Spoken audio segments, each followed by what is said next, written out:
How you doing? I'm Jaden from Jaden Guns and Ammo. It's good to be back in the home front. But a while ago we said we were going to do a video with a little bit of a comparison between three different types of AR-15 platforms. So here we go. First, we're going to start with the DMR. If you're wondering what that acronym stands for, it's a Designated Marksman Rifle or Marksmanship Rifle. The difference between the DMR and a lot of other AR-15 platforms is that typically you're going to have about an 18-inch barrel on there. It's a lot like your M16 for all you good old servicemen back there watching. But with an 18-inch barrel, you're obviously not going to use this for house clearing. It would be absolutely ridiculous. And I'll show you guys how difficult it would be to clear corners with this good old monster here. Also, you're probably going to have something called a LPVO, which is a low power variable optic sight, or you're going to have an actual telescopic sight like the one here. This is a Bushnell AR-223. It is calibrated to handle the recoil of the 5.56 and 223 platform. Your DMRs are typically also going to have a much heavier bull barrel. They'll have a weighted stock in the back. That way the rifle can stay even. And again, this isn't something you're probably going to be running around with, going up and down, engaging at 100 yards or less. This is going to be when you start getting into some of that mid-range shooting. So you're probably going to be at 110, 125, maybe all the way out to about 250, maybe 300 yards. So that's what your DMR platform is going to be used for.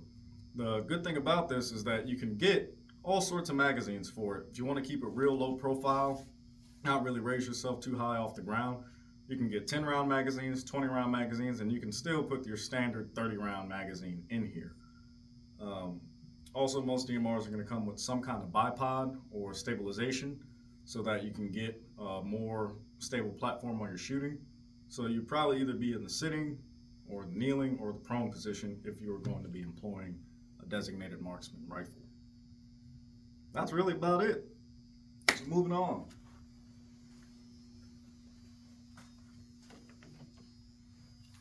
Everybody's favorite, the good old classic carbine. Now, why this could be considered a carbine and not just your regular service type rifle is because without the suppressor,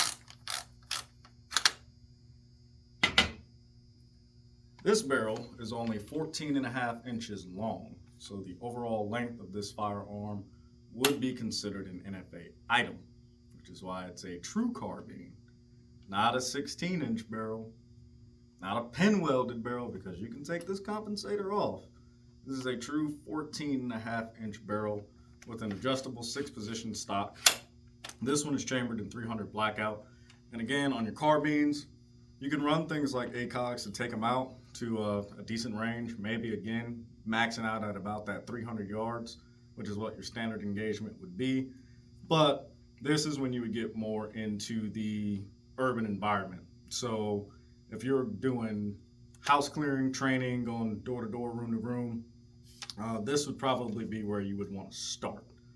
The carbine is good because it's kind of the most all-around versatile platform. Again, mid-range engagement to even close quarters engagement, this would be your most ideal setup. So you want to have that extra support with your sling. You also would want to get yourself some kind of undergrip. This one here, it's kind of like a broomstick. It's a little bit shorter, but that is so you can get a better handle on the gun, give yourself some more support when you got it there on your shoulder, so that way it can stay nice and stable. The regular optic is probably going to be something like a red dot, unless you are just an absolute stickler and you want to run your endless sights, or unless you got, hard sights on there.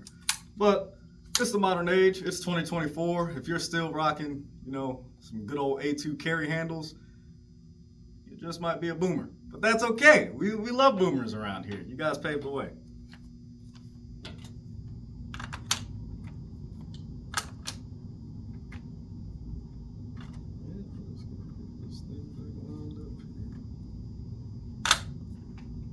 And this is why quick detach suppressor is going to be a pain sometimes. Yep. Look at that, just like magic.